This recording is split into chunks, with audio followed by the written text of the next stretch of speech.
Bonjour à tous. Bonjour. Ce matin, je suis dans la joie d'être dans la présence de Dieu. Et avant de commencer le partage de ce matin, j'ai le grand et réel plaisir de recevoir parmi nous un serviteur de Dieu qui nous vient de très loin et qui est parmi les 3 orateurs de notre action dénommée Shiloh 2018. Comme vous le savez, nous aurons 3 orateurs, 3 hommes de Dieu. Et j'ai cette conviction qu'au travers du travail qu'ils feront parmi nous, Dieu va faire une restauration complète dans la vie d'un chacun de nous. Et un de ces serviteurs est déjà là. J'ai la joie de vous présenter le pasteur Joël, à qui je vais demander de se mettre debout.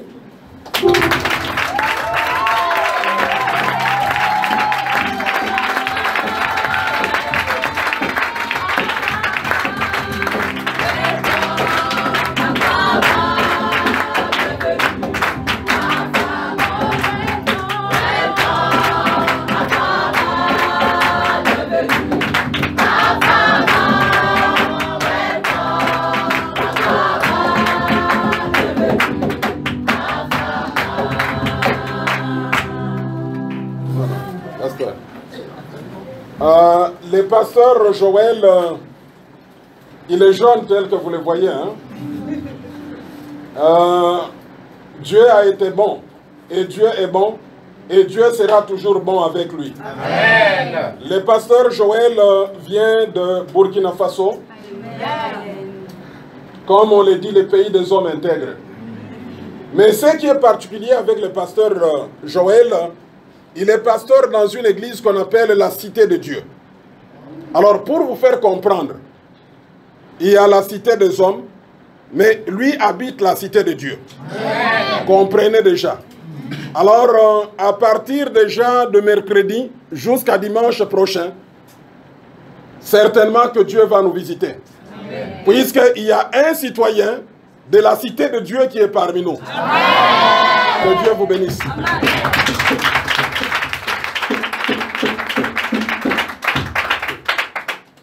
Il reste des serviteurs de Dieu qui viennent.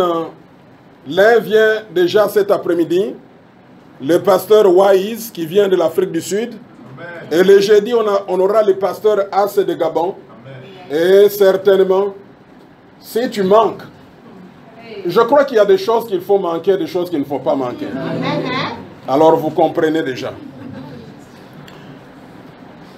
Ce matin, je voudrais parler de la restauration complète. J'aimerais parler de la restauration complète et mon texte de base est dans Matthieu, l'évangile de Jésus-Christ selon Matthieu, chapitre 10, versets 46 à 52. Marc chapitre 10, versets 46 à 52.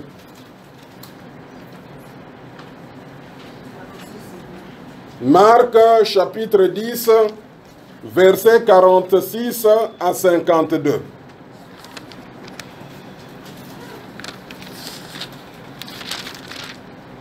Alors, vous y êtes? Marc chapitre 10, versets 46 à 52. Je lis la parole en Marc chapitre 10, versets 46 à 52. Ils arrivèrent à Jéricho, et lorsque Jésus en sortit avec ses disciples et une assez grande foule, le fils de Timée, Bartimée, mendiant aveugle, était assis au bord du chemin. Il entendit que c'était Jésus de Nazareth, et il se mit à crier: « Fils de David, aie pitié de moi. » Plusieurs le reprenaient pour le faire taire, mais il criait beaucoup plus fort: « Fils de David, aie pitié de moi. » Jésus s'arrêta et dit: « Appelez-le. » Ils appelèrent l'aveugle en lui disant: « Prends courage, lève-toi, il t'appelle. L'aveugle jeta son manteau et se levant d'un bond, vint vers Jésus. Jésus, prenant la parole, lui dit, « Que veux-tu que je te fasse? » Rabboni, lui répondit l'aveugle, « Que je recouvre la vue. » Et Jésus lui dit, « Va, ta foi t'a sauvé. » Le récit en question nous est donné par Marc. Marc écrit cette histoire qui s'est passée réellement. Et la Bible déclare que l'histoire se passe à Jéricho. Dans la Bible, Jéricho, en réalité, n'est pas une bonne ville. Vous comprendrez que quand Israël fait la conquête pour aller dans la terre promise par Dieu, Canaan, là où coule le lait et le miel, Israël va trouver un obstacle, et cet obstacle, c'était Jéricho. Et il fallait que Dieu fasse un miracle. Israël n'a pas utilisé une bombe. Israël n'a pas utilisé un armement lourd.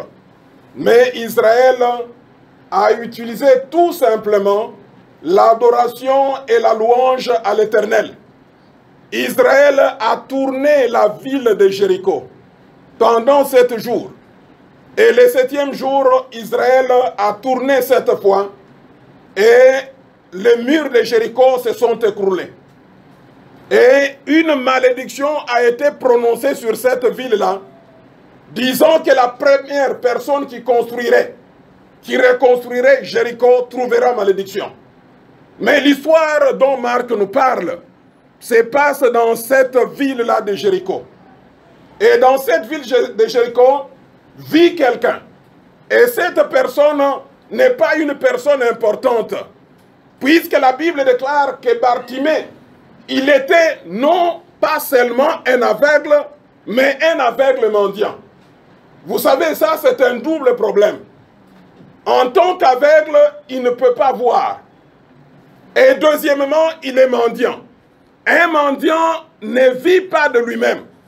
Un mendiant vit aux dépens des autres. Vous savez que la vie des mendiants dépend de l'humeur de nous autres.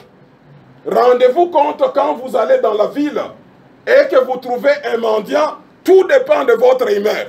Lorsque vous avez de la joie, le mendiant a la chance de trouver quelque chose.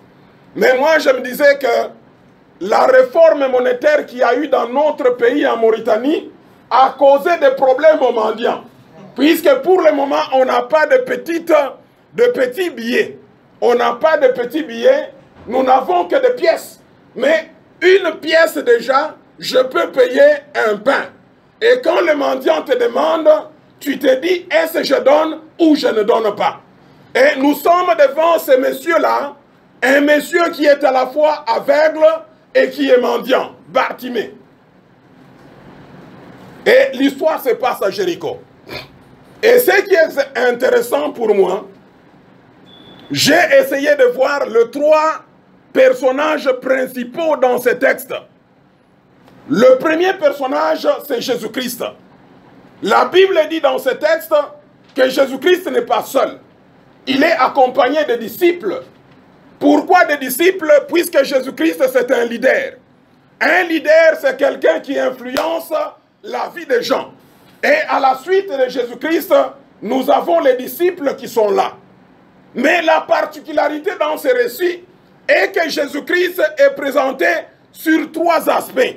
Dans ce texte ici, on présente Jésus-Christ sur 3 aspects.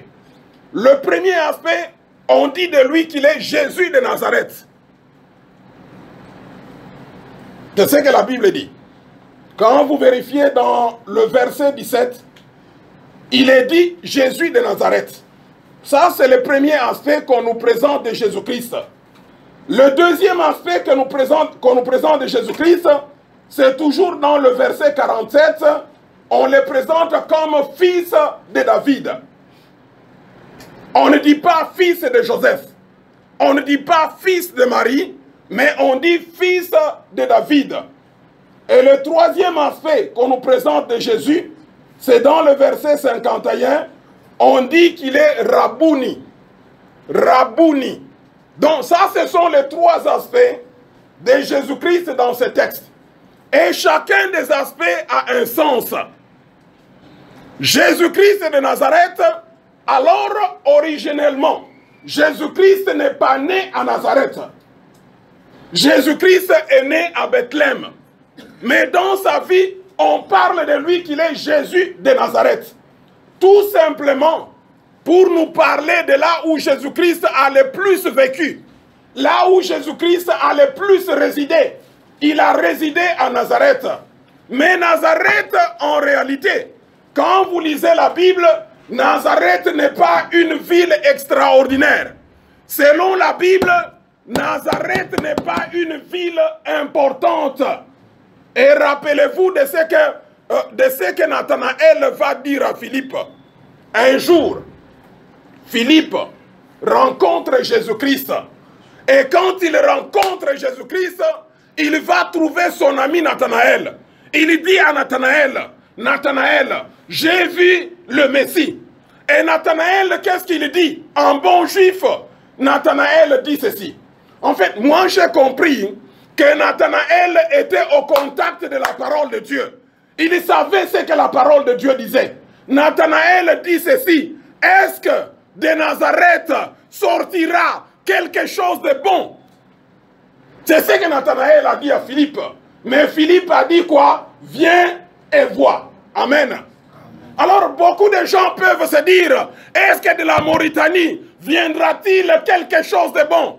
Dites-leur seulement, venez et voir le 24, du 24 au 28 à Shiloh. Amen. Vous savez que la Mauritanie, moi je me dis, quand tu es quelque part, tu arrives dans une conférence internationale, tout le monde se présente.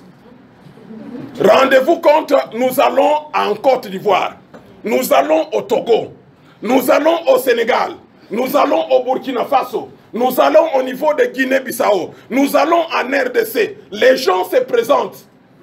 On dit, nous vous présentons. Monsieur tel, il vient des États-Unis d'Amérique. Tout le monde le regarde, n'est-ce pas? Tout le monde cherche à écrire même son nom. Puisqu'il vient d'où? Des États-Unis d'Amérique. Et après on dit, nous vous présentons telle madame. Elle vient du Canada. Tout le monde est attentif. Nous vous présentons tel monsieur. Il vient de la France. Oh, tout le monde regarde. Mais viens maintenant, nous vous présentons le pasteur Kassongo. Il vient de la Mauritanie. Et les gens dorment maintenant. Mes amis, Christ est présenté comme Jésus-Christ de Nazareth. Et Nathanaël dit ceci. Est-ce de Nazareth viendra-t-il quelque chose de bon? Quand les gens regardent la Mauritanie, on ne voit que le désert. Quand les gens regardent la Mauritanie, on ne voit que la poussière. Hier, vous avez vu cette poussière-là. Quand on regarde la Mauritanie, on ne voit que la chaleur. Mais nous, on va leur dire ceci. Ça ne dépend pas du lieu. Ça ne dépend pas du pays. Tu peux être dans un pays qu'on ne connaît pas. Tu peux être dans un quartier que les gens négligent. Mes amis, pour être marié, vous qui n'êtes pas mariés, laissez-moi vous donner le secret. Pour être marié, il ne faut pas être seulement ici à Tevrazena. Tu peux être là, dans le Basra. Quand Dieu t'envoie quelqu'un, la personne te cherchera même dans le Basra. Jésus-Christ de Nazareth. Alors, Nazareth, quand tu regardes du point de vue biblique, rien de spécial ne s'est passé à Nazareth. Et d'ailleurs, il est dit que de Nazareth, il n'y avait même pas de prophète qui était sorti de Nazareth. Mais Jésus-Christ, on l'appelle Jésus-Christ de Nazareth. Et le deuxième aspect, on appelle Jésus-Christ fils de David. Vous savez pourquoi est-ce qu'on appelle Jésus-Christ fils de David? Moi, je pense que les gens sont allés plus loin. Ils ont dit cela avec une perspective prophétique. Jésus-Christ, fils de David, c'est pour dire que Jésus-Christ est roi. Et il est le roi de rois. Jésus-Christ est un roi que personne ne peut détrôner. Il est né roi, il vit roi, il meurt roi, il ressuscite roi, et d'éternité en éternité, il sera roi. Amen. Fils de David. Et troisièmement, on l'appelle Rabouni. Rabouni, les Juifs, c'est une appellation respectueuse. Quand on appelle quelqu'un Rabouni, on veut tout simplement dire quelqu'un est maître. Il est maître. C'est quelqu'un qui enseigne. C'est quelqu'un qu'on respecte. C'est quelqu'un qui a une dignité. C'est de la manière que Jésus-Christ est présenté dans ce texte. Le deuxième personnage, c'est Bartimée. Moi, j'aime beaucoup l'auteur. L'auteur nous donne plus ou moins la biographie de Bartimée. Quand je lis la biographie de Bartimée, elle n'est pas attrayante. Elle n'est pas attrayante. La Bible dit ceci. L'aveugle répondait au nom de Bartimée. Ça, c'est la biographie. C'est-à-dire, on nous donne la vie de Bartimée. Son nom, c'est Bartimée. Et on nous donne le nom de son père. Son père s'appelait Timée. Mais on nous donne aussi l'identité de Bartimée. Et quand je regarde l'identité de Bartimée, ce n'est pas une identité attrayante. La Bible déclare qu'il est aveugle. Vous connaissez un aveugle? Un aveugle, c'est quelqu'un qu'on laisse ici. Pour qu'il arrive là-bas, il va tomber plusieurs fois. Vous savez pourquoi? Puisqu'il ne voit pas. Bartimée était un aveugle. On dirait que ça ne suffisait pas. C'est comme ce que les Français disent, qu'un malheur ne vient jamais seul. Vous savez, les malheurs, nous on a vécu ça avec Pasteur Higuette. On a vécu ça avec Pasteur Higuette. Tout a commencé avec la maladie. Pasteur Higuette est tombé malade. Et c'était pour la première fois qu'elle est tombée malade. Elle a fait 6 mois alité. Vous connaissez le verbe alité? Ce n'est pas cette maladie-là, tu as maux de tête, on t'a vu à BMD, on te voit à Big Market, tu te promènes. Mais elle était alitée pendant 6 mois. Alors, tout commence. Premièrement, elle est malade. Deuxièmement, alitée. C'est-à-dire qu'elle ne fait rien. Troisièmement, on se déplace. Moi, je me déplace, je vais avec elle à la capitale. Les enfants restent seuls. Les enfants, cette année-là, échouent tous à l'école. Un malheur ne vient jamais seul. Alors, quand je rentre dans la ville là où nous étions, les salons aussi commencent à se déchirer de soi-même. Hé, ça c'est quoi ça? Les salons se déchirent, les gens annoncent déjà la mort de Pasteur Higuette. Et tout ce qu'on avait comme frères, tout ce qu'on avait comme amis, laisse-moi te rappeler ceci. Les gens aujourd'hui t'appellent monsieur et madame, puisque tu as quelque chose. Quand cela partira, ils vont changer. Vous savez, la foule. D'ailleurs, c'est notre troisième personnage, la foule. La foule, on dit de la foule que la foule n'a pas une âme. Les mêmes personnes, pour mes amis ivoiriens, les mêmes personnes qui applaudissaient Laurent Gbagbo, ce sont les mêmes personnes qui applaudissent maintenant Ouattara. Les mêmes personnes qui applaudissaient Mobutu, ce sont les mêmes personnes qui applaudissent Kabila. Les mêmes personnes qui sont en train d'applaudir si c'est fort, ils applaudiront également pour l'opposant. Alors, on a perdu des amis. Il y a des gens qui ne venaient même pas à l'hôpital, mais qui étaient là pour répandre la nouvelle. Et comment va passer? On ne demande même pas Pasteur Higuette, et ils sont en train de causer. Il introduit lui-même, il entre.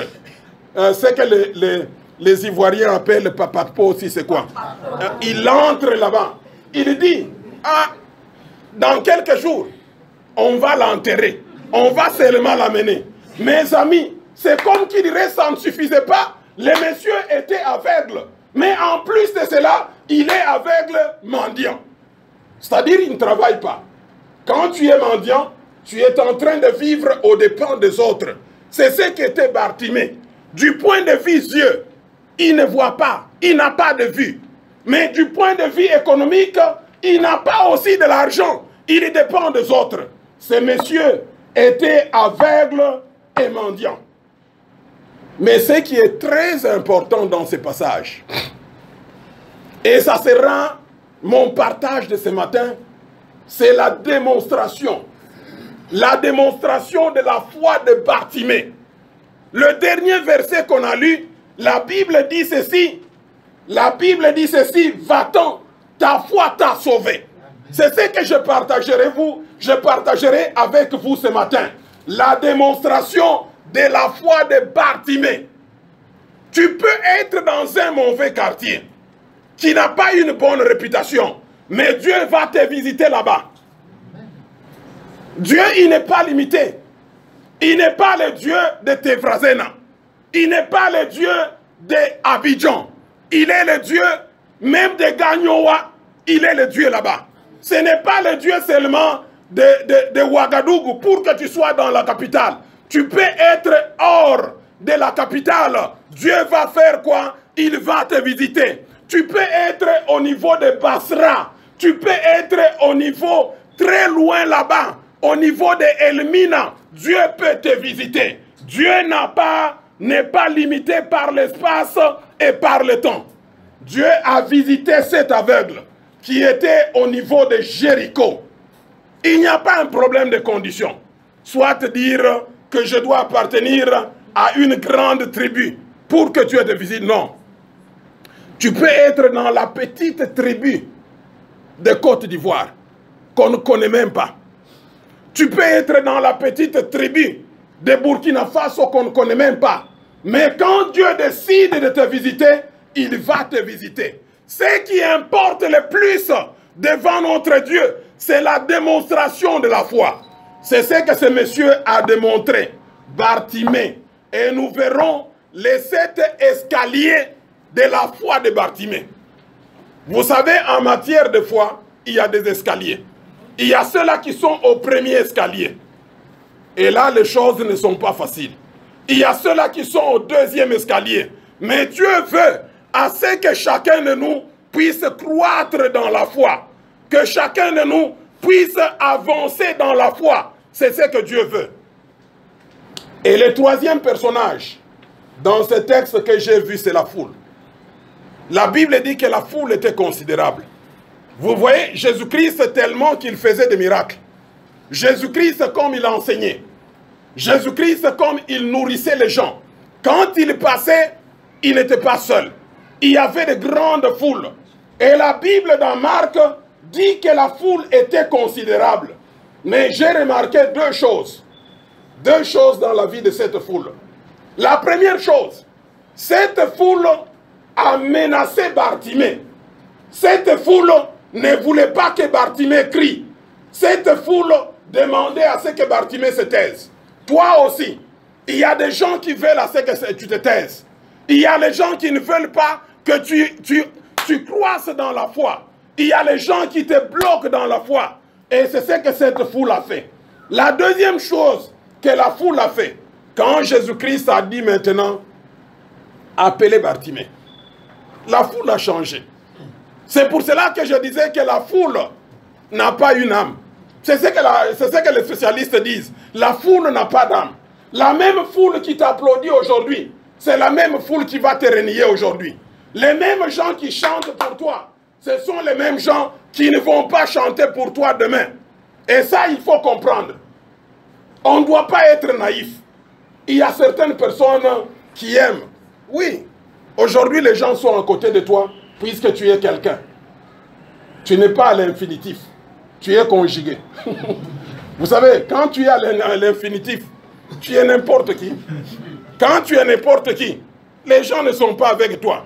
Mais quand tu deviens quelqu'un, les gens vont même te dire comment est-ce qu'ils sont de ta parenté. Ils vont essayer de démontrer ça. François, je suis ton frère. D'ailleurs, tu vois, ta maman, son frère, l'ami de son frère là, c'est aussi mon oncle. Toi et moi, ils cherchent à établir les choses. C'est comme ça que les gens sont. Puisque tu deviens quelqu'un. Aujourd'hui, François, peut-être qu'il est à l'infinitif, il n'est pas encore conjugué. Personne ne le regarde. avec son vélo, on les passe, des fois on ne les salue pas. Mais quand le même François va rouler carrosse, il aura un rover. Oh, les gens vont vouloir qu'il s'arrête. Non, c'est comme ça avec la foule. Et la même foule qui a repoussé, qui voulait faire taire Bartimée.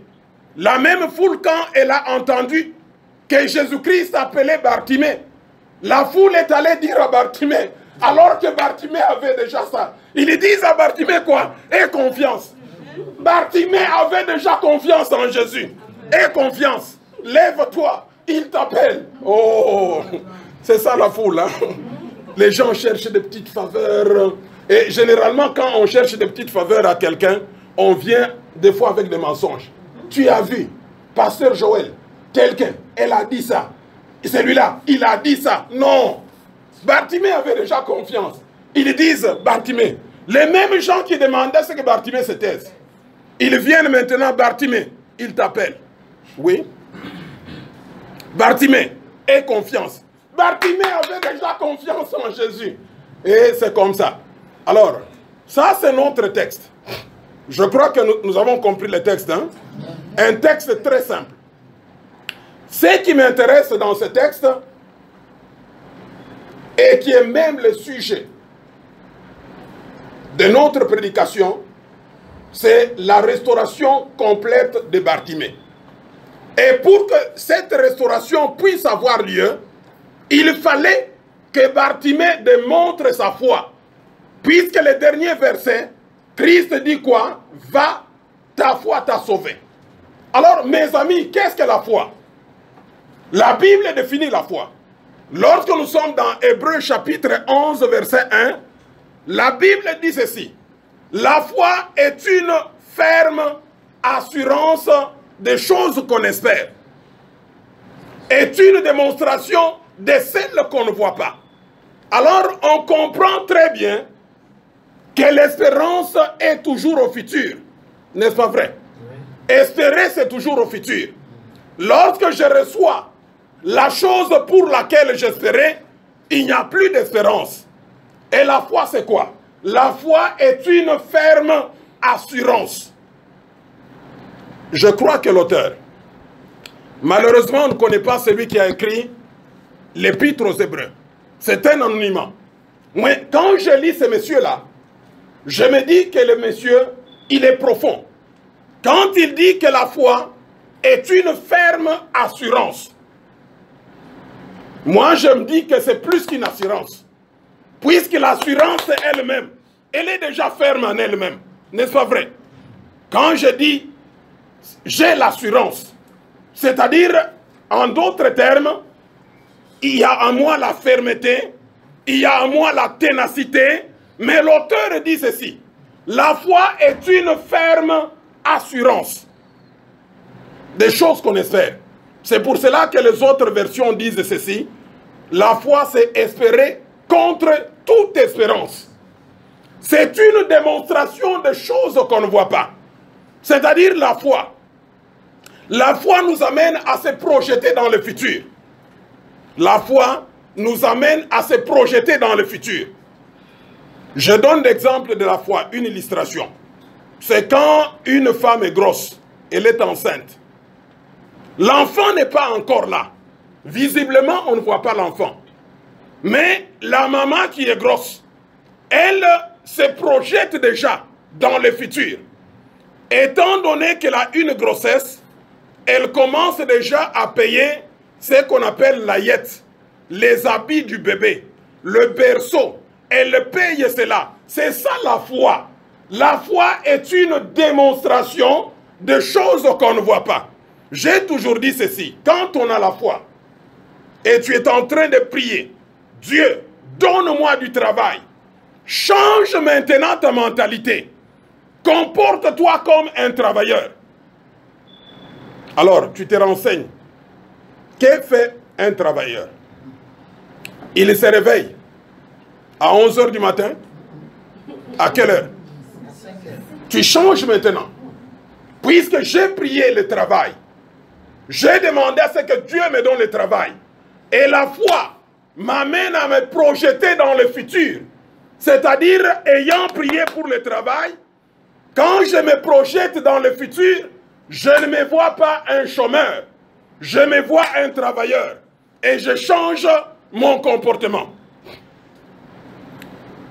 Je commence à me réveiller le matin. À 5 heures du matin. Madame te demande, qu'est-ce qui ne va pas? Tu vas où? Je vais au travail. 5 heures du matin, tu te laves, tu rentres, tu fais ta méditation. Tu ne portes pas les babouches. Tu portes des bons souliers. Tu t'habilles comme le frère David là-bas en costume. Et vous savez, les travailleurs prennent toujours quelque chose en main. Tu prends une petite mallette.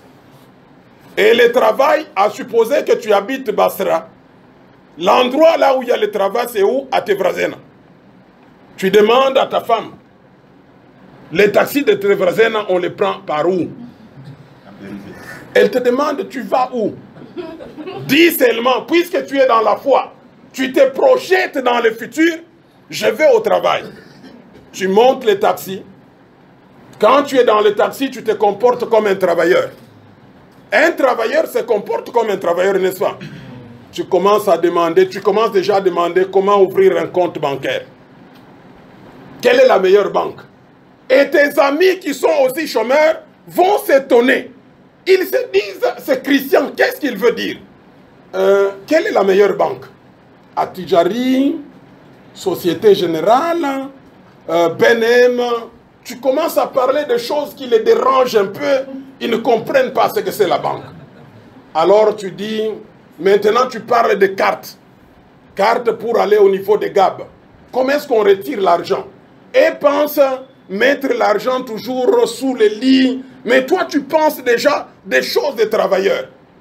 Et puis, tu commences à changer maintenant. Tu changes dans ta mentalité. C'est ça la foi. La foi est une ferme assurance des choses que l'on espère. La foi est une démonstration des choses qu'on ne voit pas. Quand tu as prié Dieu, donne-moi un bébé.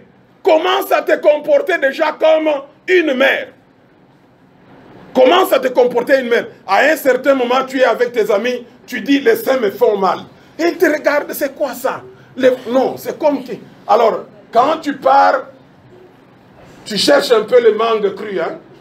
Vous savez, les femmes enceintes, les mangues crues, tu cherches un peu les kaolins là, tu commences à manger, les gens te regardent, et puis les poses, tu changes de posture. Une femme enceinte, généralement, c'est comme ça. Tu changes, les gens te regardent, même en faisant la prière, tu brilles comme ça. Alors, c'est ça la foi. La foi est une démonstration des choses qu'on espère. Et tu commences déjà à demander à François un berceau pour fabriquer un berceau. François te regarde. Il dit, c'est pas possible. Un berceau, tu commences à faire déjà de tels plans. C'est comme ça que Dieu agira. Maintenant, laissez-moi vous parler de cet escalier de la foi de Bartimée. Le premier escalier, nous sommes dans le verset 47. 47, la première partie. On va nous lire ça. Verset 47, la première partie seulement de verset 47.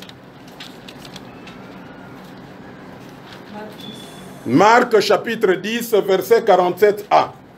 Il entendit que c'était Jésus de Nazareth et il se mit à crier. Voilà.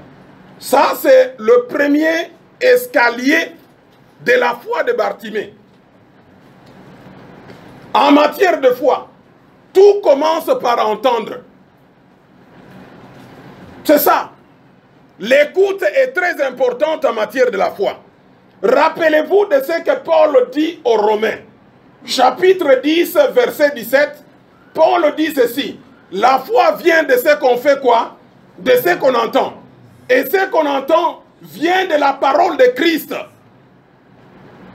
Apprenez à entendre. Apprenez à écouter la parole de Dieu. Apprenez à écouter les témoignages des autres. C'est ce qui fait naître la foi.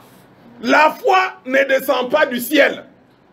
La foi ne tombe pas comme ça. La foi commence par entendre. C'est pour cela, chacun de nous, doit développer l'écoute. Chacun de nous doit apprendre à être présent à l'église, là où tu entends la parole de Dieu, là où tu reçois la parole de Dieu. Et quand tu les reçois, cette parole de Dieu fait naître en toi la foi. Bartimée aussi, il avait entendu parler de Jésus-Christ de Nazareth. Moi, je me dis, comme il était aveugle et qu'il ne voit pas, généralement, c'est son frère ou son ami qui venait, Bartimée. Aujourd'hui, on a vu Jésus. Oh, Jésus de Nazareth. Il y avait un aveugle comme toi. Il était là. Jésus-Christ a pris la boue. Il a mis la salive. Il a appliqué sur les yeux de cet aveugle. Il lui a dit de se laver.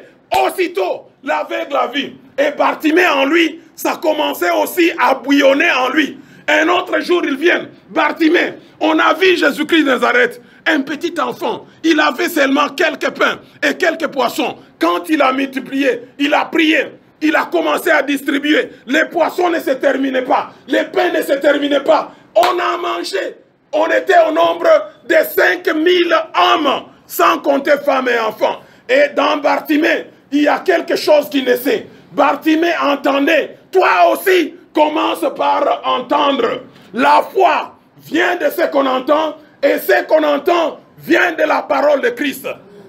Ça, c'est le premier escalier. Le deuxième escalier de la foi de Bartimée. 47, verset 47, la partie B. Fils de David, Jésus, aie pitié de moi. Ça, c'est le deuxième escalier de la foi de Bartimée. Dans le premier escalier, on a dit à Bartimée, Jésus de Nazareth. Mais dans le deuxième escalier, Bartimée ne reprend pas Jésus de Nazareth. Il dit quoi? Fils de David. Alors, moi j'ai compris que, à force d'entendre la parole de Dieu, mon frère, Bartimée est allé plus loin. Il est allé à une dimension supérieure. Puisque quand on dit Jésus de Nazareth, et Bartimée, par hasard, il croise le cousin à Nathanaël. Mon cousin Nathanaël, il m'avait dit un jour ceci. De Nazareth, est-ce que quelque chose de bien viendra-t-il de Nazareth? Alors, au lieu que Bartimée se décourage, pour dire c'est Jésus de Nazareth qu'on me dit. D'ailleurs, à Nazareth, on n'a jamais eu un prophète. C'est comme certains parmi nous. Il y a des gens qui, dans leur famille, ils n'ont jamais eu un serviteur de Dieu. N'est-ce pas vrai? La fois passée, j'étais avec ma nièce. Par hasard, on s'est retrouvés dans Facebook. Et j'ai écrit, à la fin, j'ai écrit pasteur. Et j'ai dit que moi et mon épouse, nous sommes tous deux pasteurs. Elle est rentrée, elle a dit, mon oncle, c'est vrai. Nous aussi, dans notre famille, on a des pasteurs. Alors, il y a certaines personnes qui, dans leur famille, il n'y a jamais eu de pasteur. Pas seulement ça. Ou soit, certaines personnes, dans leur famille, il n'y a jamais eu personne qui a une voiture. Et généralement, ça se remarque quand il y a deuil. Quand il y a deuil, tous ces gens qui viennent là-bas, ils viennent à pied. Alors, vous regardez, tu te dis, alors, ça peut être ça. Mais laisse-moi te dire ceci. Dieu va commencer à changer l'histoire de votre famille par toi. Amen. Si les autres n'ont pas jamais eu de voiture, toi tu auras cela. Amen. Certaines personnes, quand tu regardes, tu commences par ton grand-parent. Mais même tu vas plus loin, les aïeux. Les aïeux un peu plus loin. Tu regardes. Personne n'a traversé la Méditerranée. Personne n'est parti en Europe. Tu regardes. Toi. Et toi, tu te retrouves ici en Mauritanie. Ton objectif, c'était d'aller en Europe. Mais à un certain moment, le diable, des fois, nous aide aussi à réfléchir et à nous révolter. Il te fait arrêter. Poum, Chimène, arrête-toi. Regarde derrière. Chimène, quand tu regardes derrière, tu te dis, mon aïeux n'était pas parti encore là-bas. Mon grand-père, mon père, mon oncle. Tu cherches aucun cousin, aucune cousine n'a été en Europe. Et là, tu te dis, mais moi, Chimène, si c'est Chimène Doua, si c'est Chimène Pété, qu'est-ce que je fais ici? Alors je partirai, je ne partirai pas. Alors c'est la même chose avec Bartimée. Bartimée, dans le deuxième escalier de sa foi, il monte de dimension. Au lieu de considérer Jésus comme Jésus-Christ de Nazareth, puisqu'on lui a dit que de Nazareth, rien n'est bon, rien de bon ne sortira de Nazareth, il change. Il dit Jésus, fils de David. Alors en d'autres termes, il est en train de dire Jésus, tu es roi. Et tu n'es pas n'importe quel roi. Tu es roi d'éternité en éternité. Et quand on parle de roi, on veut dire tout simplement, tout pouvoir est avec toi. C'est ce qu'il dit en d'autres termes. Jésus, tout pouvoir est avec toi. Dans les ciels, sur la terre et sous la terre. La Bible déclare que notre Dieu, il siège au ciel et il fait ce qui bon lui semble, que ce soit dans les ciels, sur la terre et sous la terre. Augmente aussi ta foi. Va plus loin. Ne vois pas... Il y a certaines personnes qui, dans leur tête, ont Jésus-Christ des catholiques. Vous savez, le Jésus-Christ des catholiques, c'est un Jésus bébé, entre les mains de Marie. Non! Jésus-Christ, il n'est pas un Jésus de Nazareth. Il est plus loin. Il est fils de David. Lui-même dit, tout pouvoir m'a été donné dans les ciels, sur la terre et sous la terre. C'est ça le deuxième escalier de la foi de Bartimée. Le troisième escalier maintenant. Nous sommes dans le verset 46. 48. Plusieurs le reprenaient pour le faire taire. Mais il criait beaucoup plus fort. Fils de David, aie pitié de moi. Alors, ça c'est le troisième escalier de la foi de Bartimée.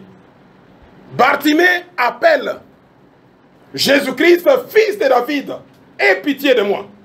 Et quand il criait, les autres l'arrêtaient. Il disait à Bartimée, tais-toi, tu nous déranges.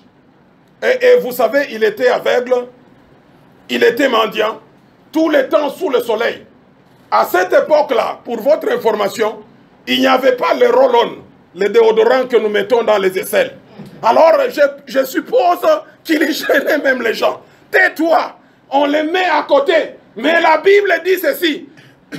Plus on l'arrêtait, plus il faisait quoi? Il augmentait la voix. Il haussait la voix. Je voudrais te dire ceci. C'est ça la foi. En matière de foi, on a besoin de la persévérance. En matière de foi, on a besoin de l'endurance. Plus tu vas prier, plus les choses vont se compliquer. Par exemple, tu es célibataire. Tu es en train de prier. Tu atteins même le deuxième escalier de la foi de Bartimée. Là où tu dis que Jésus, fils de David, tu as tout pouvoir. À force de prier, même les fiancés qui s'approchaient là, arrêtent. Tu appelles même son téléphone, c'est fermé. Vous savez, j'ai découvert que quand quelqu'un te ferme, tu peux découvrir, surtout les téléphones intelligents. Tu verras quand tu y appelles, la première fois ça sonne. Deuxième fois, ça te dit, ça transfère. Et en ce moment-là, tu vois le téléphone. Alors que toi, tu es dans la foi. Tu es en train de prier. Plus tu forces dans la prière, plus les choses se compliquent. Les fiancés là, tu ne les vois pas. Ils ne répondent pas. Tu arrives même à la maison, puisqu'il y a certaines personnes qui sont têtues. Tu arrives là où il était, comme c'était une cour partagée, on te dit, il y a longtemps qu'il a quitté. Sans même te dire quelque chose. Mes amis, c'est ça l'histoire de la foi. Rappelez-vous ce qu'on a dit la fois passée, le bon combat de la foi. C'est-à-dire, nous les chrétiens, ce que nous recevons, on ne les reçoit pas facilement. Il y a toujours des combats. Tu as essayé de chercher le travail. Il y a certaines personnes, on te dit même, viens. Tu commences le travail. Tu arrives à l'endroit là où tu devais travailler. Tu sais qui te bloque. Juste une sentinelle. La sentinelle te dit, tu n'entres pas. Alors tu te dis, tu me connais moi. On m'a appelé par ton patron. Il te dit, je ne te connais pas. Et en ce moment-là, il parle même en assagnant. Là, tu ne comprends rien. Alors, ce que Dieu te demande, dans ce troisième escalier de la foi de Bartimée, il faut la persévérance. Il faut de l'endurance. N'arrête pas. Et moi, je te dis, c'est un bon signe. Quand tu pries et que les choses ne marchent pas, c'est un bon signe. Il ne faut pas se décourager. Il faut aller. Il faut aller. C'est comme l'enfantement. L'enfantement ne se fait pas sans douleur. Demandez à nos sœurs qui ont déjà mis des enfants au monde. L'enfantement ne se fait pas sans douleur. Ça vient avec des douleurs. Continue. Continue dans ce troisième escalier de la foi. Quatrième escalier de la foi de Bartimée. Verset 49. Versets 49 et 50. Jésus s'arrêta et dit, appelez-le. Ils appelèrent l'aveugle en lui disant, prends courage, lève-toi, il t'appelle. L'aveugle jeta son manteau et se levant d'un bond vint vers Jésus. Alors ça c'est le quatrième escalier de la foi de Bartimée. La même foule qui était contre Bartimée. Maintenant que Jésus-Christ dit, appelez-moi Bartimée. La même foule va trouver Bartimée. Il dit, et la foule dit à Bartimée quoi? Lève-toi. Aie confiance. Oh, moi je me dis, ils sont en retard.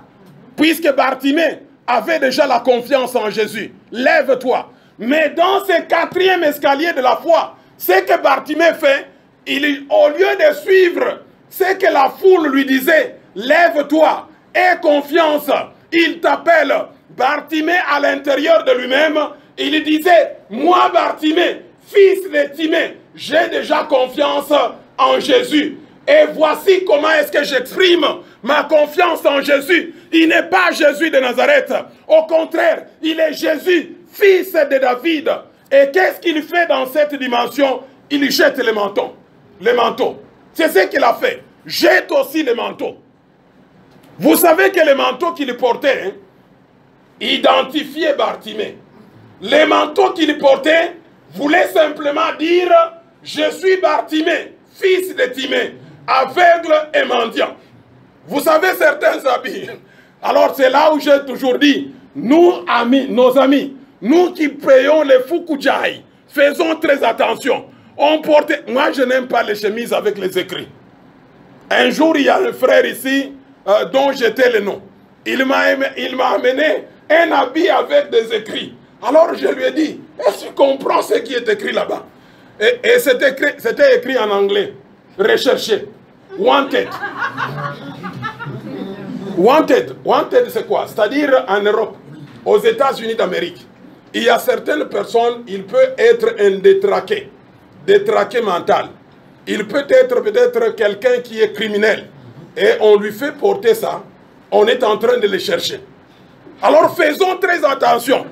Les Fukujai, c'est bien, je ne décourage pas. Mais évitez les habits avec des écrits.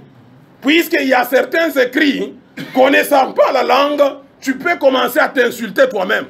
Alors, ces messieurs, il y a des habits aussi propres aux aveugles. Vous savez ça? Les habits propres aux aveugles, généralement, il y a du florissant. C'est-à-dire quand ils passent et que tu es en train de conduire et le phare touche là-bas, ça brille. On sait qu'il y a un aveugle là-bas. Bartimée aussi avait un manteau. Quand on l'appelle par Jésus, il ne suit pas ce que la foule lui dit. Puisqu'il avait déjà confiance en Jésus. Et il fait quoi? Il fait une démonstration de la foi. Il voit déjà plus loin. Il s'est dit, comme Jésus m'appelle, et que quand je rencontre Jésus, je ne resterai pas la même personne. Quand je rencontre Jésus, je serai une nouvelle personne. Bartimée fait quoi? Il enlève le manteau qu'il avait, il jette ça. Puisque le manteau là, c'est là où on reconnaissait. Il avait ses clients. Vous savez que ceux qui sont mendiants, ils sont très intelligents. Même en Mauritanie, on m'a raconté l'histoire des mendiants. Voyez très bien les mendiants. Ils ont des endroits stratégiques. Quand vous voyez le rond-point, la bifurcation qui mène vers Mono Hôtel, dans le passé, il y avait un feu tricolore. Là, il y avait un mendiant que j'ai trouvé là-bas. C'était son positionnement. Et chaque jour, il revient là-bas. Pourquoi est-ce qu'il revient là-bas? Puisqu'à partir de là, il a beaucoup d'argent.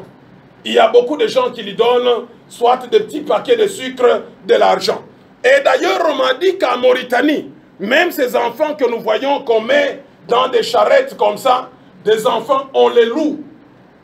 Tu peux aller les louer, tu te mets là-bas, ça te permet d'avoir de l'argent.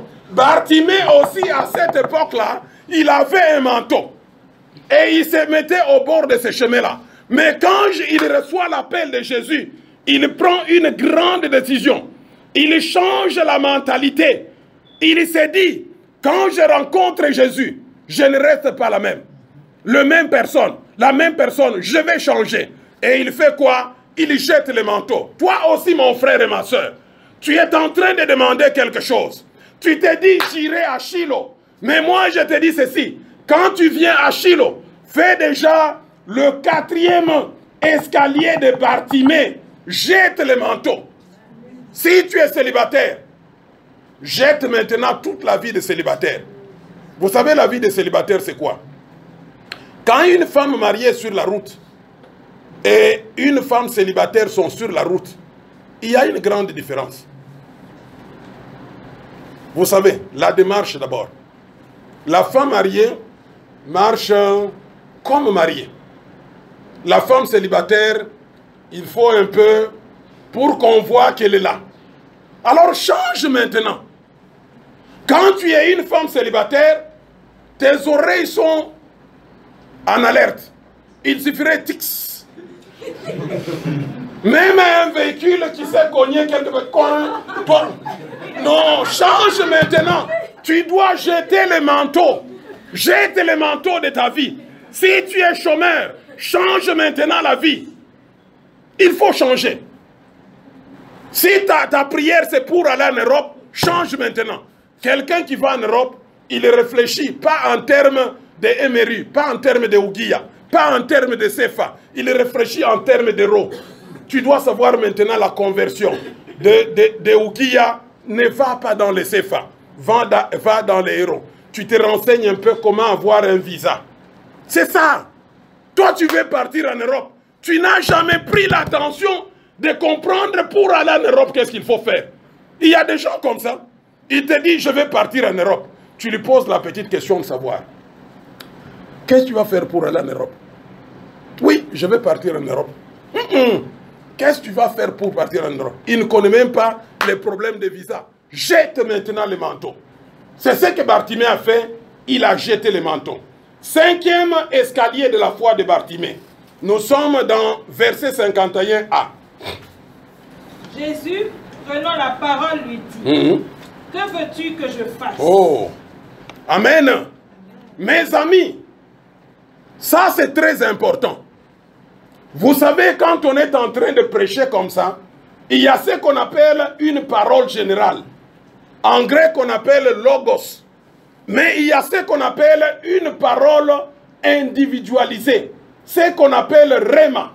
La Bible déclare que dans le verset 51, quand Jésus-Christ s'appelle Bartimée, et que Bartimée se présente devant Jésus, la Bible déclare, c'est Jésus-Christ qui dit à Bartimée, qu'est-ce que tu veux que je fasse pour toi? Ça, c'est cette parole qui change la vie de quelqu'un. Si les gens ne changent pas, c'est puisque les gens reçoivent une parole généralisée. Pour que quelqu'un change, pour que quelqu'un obtienne les miracles de la part de Dieu, il faut qu'il reçoive la parole de Dieu qui lui est adressée personnellement. Ici, Jésus-Christ ne parle pas à la foule. Ici, Jésus-Christ ne parle pas à ses disciples, mais Jésus-Christ parle à Bartimée. Pas à tous les Bartimée, mais à un Bartimée qui est fils de Timée, à un Bartimée qui est aveugle et mendiant. Jésus-Christ lui parle personnellement. Et toi, que veux-tu que je fasse pour toi?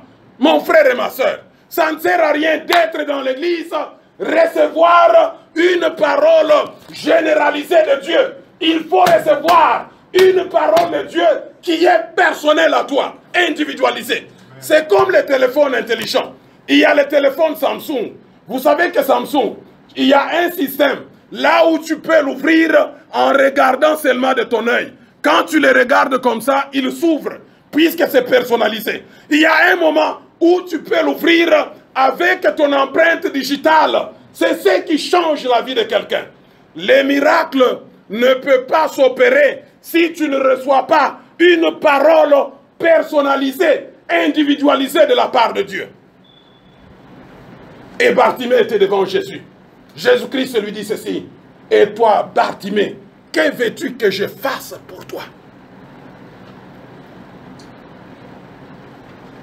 Nous tendons vers Shiloh. Il faut maintenant dans ta prière, aujourd'hui dimanche, lundi, mardi, dis ceci à Dieu.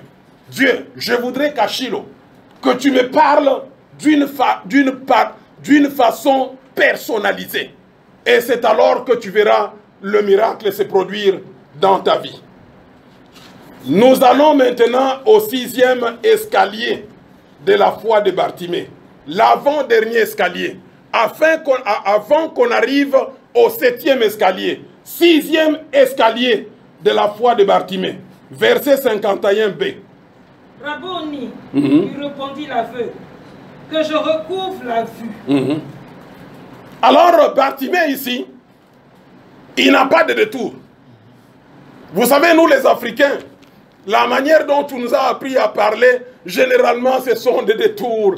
Moi, j'ai déjà vu même dans beaucoup de films, même chez moi au pays, quand les gens parlent, ils ne vont pas tout droit. La route de l'aéroport est là, va tout droit. Mais généralement, on va au niveau de 5e, on entre à 6e, on est à je ne sais pas où c'est avant d'aller à l'aéroport. Mais Bartimée ne fait pas de détour. À la question de Jésus-Christ, que veux-tu que je fasse pour toi? Bartimée dit quoi? Rabboni, que je recouvre la vue. Alors, dans cette réponse de Bartimée, il y a deux choses. La première chose, Bartimée augmente la dimension de sa connaissance de Jésus. Vous savez que la connaissance de Bartimée est progressive. Premièrement, Bartimée, quand il a appris de Jésus-Christ de la part de Jean, c'était Jésus-Christ de Nazareth. Il augmente la dimension, il appelle Jésus-Christ fils de David. Mais ici, dans la réponse, il change de dimension. Il appelle Rabboni. Amen. Toi aussi, change. Il ne faut pas que tu restes dans la même connaissance de Jésus. Alors là, ça ne marche pas. Si tu veux voir de grandes choses de la part de Dieu, augmente aussi le niveau de ta connaissance. Et la connaissance avec Jésus-Christ découle de la relation intime avec Jésus. Plus tu es dans une relation intime avec Jésus, et tu vois que les choses changent. À force d'être chaque jour au contact avec Jésus, tu commences à te familiariser. C'est comme la vie d'un couple.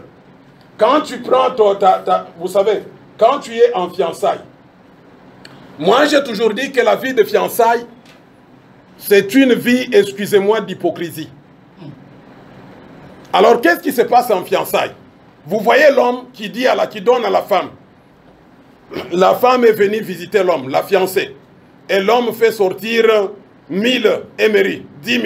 Prends un taxi. Papa Gerson, un taxi c'est combien?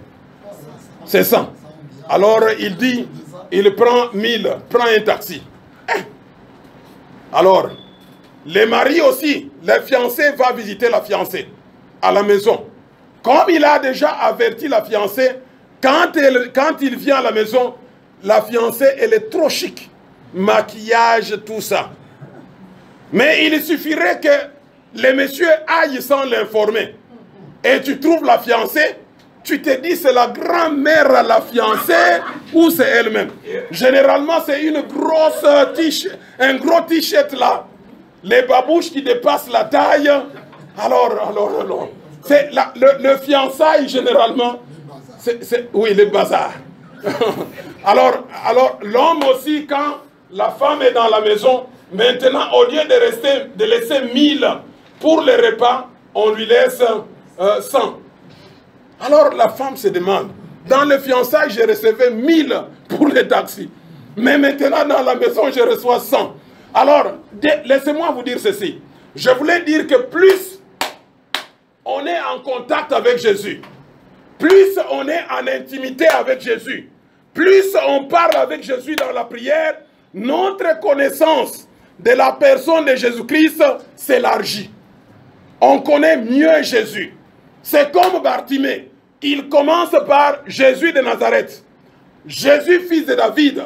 Mais dans sa réponse ici, lorsqu'il est au 6e escalier de la foi, il appelle Rabouni. Rabouni, je disais, c'est une appellation respectueuse. Il appelle maître. Et il va tout droit. Il connaît ce qu'il va demander. Il dit que je vois. Toi aussi, mon frère et ma soeur, en allant au niveau de Shiloh, c'est mieux que tu connaisses ce que tu vas demander. Et tu verras la chose s'accomplir. Je termine par le dernier escalier. Le 7e escalier de la foi de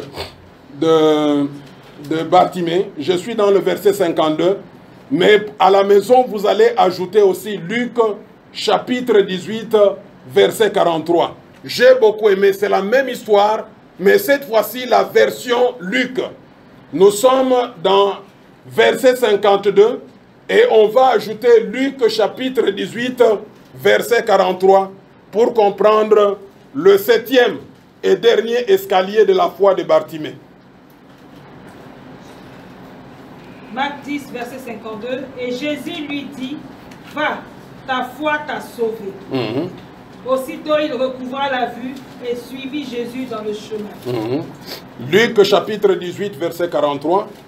Luc 18, verset 43, il est écrit, à l'instant il recouvra la vue et suivit Jésus en glorifiant Dieu. Tout le peuple voyant cela loua Dieu. Ça c'est le dernier escalier de la foi de Bartimée. La Bible dit après le miracle. C'est-à-dire quoi? Après le recouvrement de la vue, le monsieur était aveugle. Et quand Christ lui pose la question, que veux-tu que je fasse pour toi? Dans le 6e escalier de la foi de Bartimée, il dit Rabouni, que je recouvre la vue. Dans le 7e escalier de la foi de ce monsieur Bartimée, il recouvre la vue. Moi, je pense que c'est tout. Il pouvait partir. Mais le monsieur ne part pas. La Bible dit, aussitôt qu'il recouvre la vue, il se met à la suite de Jésus. Il commence à suivre Jésus. Il devient disciple de Jésus. Et lorsque nous lisons dans Luc chapitre 18, verset 43, la Bible dit, il ne suivait pas Jésus-Christ seulement, mais il glorifiait Jésus. Il glorifiait Jésus. Et comme conséquence, tout le peuple a loué Dieu. Laissez-moi vous dire ceci. Si vous recevez un quelconque bienfait de la part de Dieu, et que, ayant reçu ces bienfaits, vous abandonnez Dieu, ma réponse est claire. Ces bienfaits-là n'avaient pas pour source Dieu. Est-ce que vous me comprenez très bien? Vous recevez quelque chose, un bienfait. Et une fois que vous recevez le bienfait, vous arrêtez la voie de Dieu. Vous ne venez plus à l'église. Vous arrêtez les affaires de Dieu. Ces bienfaits-là n'avaient pas pour origine Dieu. Puisque lorsqu'on reçoit quelque chose de la part de Dieu, ça nous motive d'avancer avec Dieu. Lorsqu'on reçoit quelque chose de la part de Dieu, nous devons agir comme Bartimée. Après avoir vu, Bartimée ne se dit pas, maintenant que je vois, c'est l'occasion d'aller me promener au niveau de BMD. Aller voir les bonnes choses. Bartimée ne dit pas ça. Bartimée reste à la suite de Jésus. Et il ne reste pas comme ça, en croisant les bras. La Bible dit qu'il glorifie Dieu. Le mot glorifier Dieu, c'est-à-dire quoi? Donner poids à Dieu. Donner de la valeur de Dieu. Dire que moi, Bartimée, lorsque vous me voyez comme ça, en train de voir dans le passé j'étais aveugle, j'étais mendiant. Aujourd'hui, je vois. Si je vois, c'est l'œuvre de Dieu. Et comme conséquence, les autres peuples ont loué Dieu. C'est ça le témoignage. Nous sommes appelés à être un témoignage vivant de Dieu. Paul dit, vous êtes des lettres écrites au-dedans et au-dehors. C'est ça la vie d'un chrétien. Et je me rappelle de ce que Proverbe 10, verset 22 dit. Proverbe 10, 22 dit ceci. C'est la bénédiction de l'Éternel qui enrichit. Et il ne la fait pas suivre d'aucun chagrin. Quand tu reçois quelque chose de la part de Dieu, la chose qui vient de la part de Dieu ne nous amène pas ailleurs. Il y a certaines personnes, ils reçoivent juste une voiture. Maintenant, on ne sait pas le voir. Alors, vous voyez seulement Ilunga. Je ne cite pas le nom de quelqu'un, Ilunga, quelque part. Et Ilunga, oh, frère de Fama. Hein, il oublie même votre nom. Frère de Fama. Alors, Ilunga, quand il est dans la voiture, il fait l'équerre. Vous connaissez l'équerre? L'équerre, c'est faire sortir la main là-bas. Vous les voyez? Ilunga. Non. Alors que Ilunga va dire que c'est pas possible. J'ai pas le temps. Oh, ça, c'est pas Dieu. Quand vous recevez quelque chose de la part de Dieu, vous vous accrochez à Dieu. J'ai toujours dit que la chose qui vient de la part de Dieu, c'est comme un enfant avec un bonbon. Un bonbon, quand vous mettez, quand un enfant met un bonbon dans sa bouche, ça sort. Ça ne sort pas. Mais notre Dieu, il est plus bon qu'un bonbon. Que Dieu bénisse sa parole. Amen.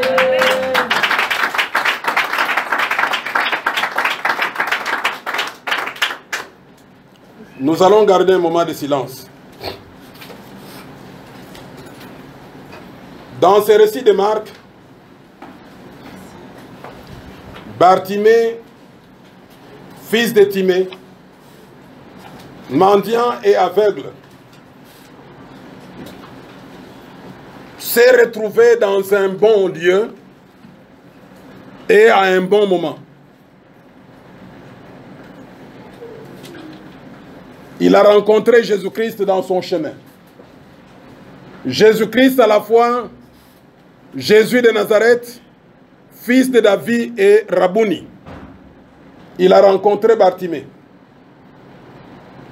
Bartimée nous démontre sa foi à travers les 7 escaliers.